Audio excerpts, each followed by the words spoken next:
ಇದೇನು ರಾಜವ್ವ, ಗುಡಿಗೆ ಬಂದು ಇಲ್ಲೇ ನಿಂತ್ಕೊಂಡಿದ್ಯಾ? ಒಳಗೆ ಪೂಜೆಗೆ ಬರಬಾರ್ದೆ?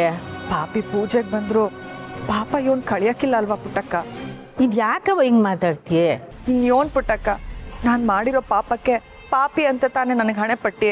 ರಾಜವ್ವ, ಪಾಪ ಪುಣ್ಯ ಎಲ್ಲ ದೇವ್ರ ಲೆಕ್ಕ, ಜೀವನ ಮಾಡೋದಷ್ಟೇ ನಮ್ಮ ಲೆಕ್ಕ. ಜೀವನ ಮಾಡಕ್ಕೂ ಒಂದು ರೀತಿ ನೀತಿ ಅಂತ ಇರ್ತದೆ ಅಲ್ವೇ? ನಿನ್ ಗಂಡನ ಕೈಯಾಗ ತಾಳಿ ಕಟ್ಟಿಸ್ಕೊಂಡು ಆ ವಯ್ಯಂಗೆ 2ನೇ ಹೆಂಡ್ರಾದವಳು. ನನ್ಗೆ ಎಲ್ಲಿ ಸ್ಥಾನಮಾನ ಇರ್ತದೆ ಹೇಳು? ಈಗ ಯಾಕ ಮಾತೆಲ್ಲ? ಸುಮ್ಕ್ ಮಾತಾಡ್ದಿಂದ ಏನಾರು ಬದಲಾದೈತೆ? ಮಾತಾಡ್ಲಿಲ್ಲ ಅಂದ್ರೆ ಮನ್ಸಿನ ಭಾರ ಹೆಂಗ್ ಇಳಿತೈತೆ ಪುಟ್ಟಕ್ಕ? ನಾನು ಯೋನೆ ಮಾಡಿದ್ರು ನಿನ್ ಸ್ಥಾನಮಾನ ನನಗೆ ಸಿಗಕ್ಕಿಲ್ಲ ಅಲ್ವಾ? ಹಂಗೆಲ್ಲ ಏನು ಅನ್ಕೋಬೇಡ. ನಿನಗಿರೋ ಸ್ಥಾನ ಇದ್ದೇ ಇರ್ತದೆ. ಸ್ಥಾನ ಏನೋ ಇರ್ತದೆ, ಆದ್ರೆ ಸಿಗ್ಬೇಕಾಗಿರೋ ಗೌರವ ಸಿಗಕ್ಕಿಲ್ಲ ಆಟೆಯ. ಚಿಕ್ಕ ವಯಸ್ಸಲ್ಲೇ ಅವ್ವ ಅಪ್ಪನ ಕಳ್ಕೊಂಡೆ. ಇತ್ತೊಬ್ಬ ತಮ್ಮನ್ನ ಬೆನ್ನಿಗೆ ಕಟ್ಕೊಂಡು ಕಷ್ಟಪಟ್ಟು ಸಾಕ್ದೆ. ನನ್ ಗಂಡ ಆಡಿದ ಮರಳು ಮಾತನ್ನ ನಂಬಿ ನನ್ ಜೀವನನೇ ಬಲಿ ಕೊಟ್ಬಿಟ್ಟೆ.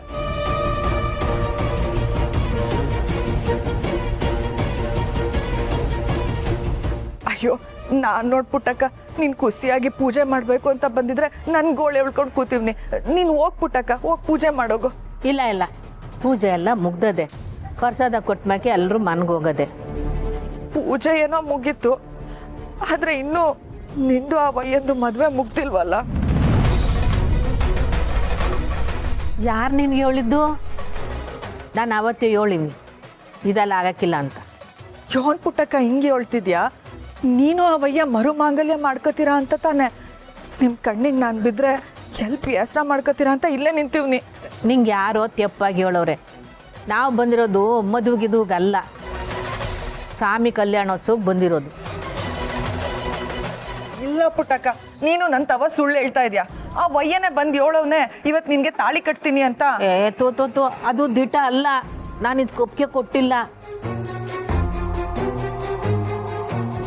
ಹಂಗಾರೆ ಎಲ್ರೂ ಸೇರಿ ನಿನ್ನ ಒಪ್ಪಿಸ್ಬೇಕು ಅನ್ಕೊಂಡವ್ರೆ.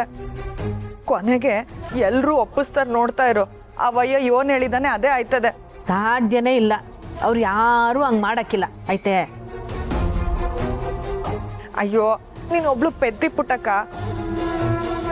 ನಿನ್ ಮನೆಯವರು ನಿನ್ ಮಕ್ಕಳು ಎಲ್ಲ ಸೇರ್ಕೊಂಡು ನಿನ್ನ ಒಪ್ಪಿಸ್ಬೇಕು ಅಂತ ಅನ್ಕೊಂಡಿದ್ದಾರೆ. ನೀನ್ ಕೊನೆದಾಗ ಹೋಗಿ ನೋಡಿವಾಗ ಎಲ್ರು ಅದನ್ನೇ ಮಾಡೋದು. ಹಂಗೇನು ಇಲ್ಲ ಕಣ್ರಾಜವ್ವ, ನೀನೇ ಏನೇನೋ ಕಲ್ಪನೆ ಮಾಡ್ಕೊತಿದ್ಯಾ. ಸುಮ್ ಬಾ, ಪ್ರಸಾದ ಕೊಡ್ತೀನಿ. ತಿಟ್ವಾಗ್ಲೂ ಹಂಗೇನೂ ಇಲ್ಲ ಅಂತೀಯಾ? ಏನು ಇಲ್ಲ ಕಣವ, ಬಾ ನೀನು, ಪ್ರಸಾದ ಕೊಡ್ತೀನಿ, ಬಾ ತಿನ್ನುವಂತೆ, ಬಾ.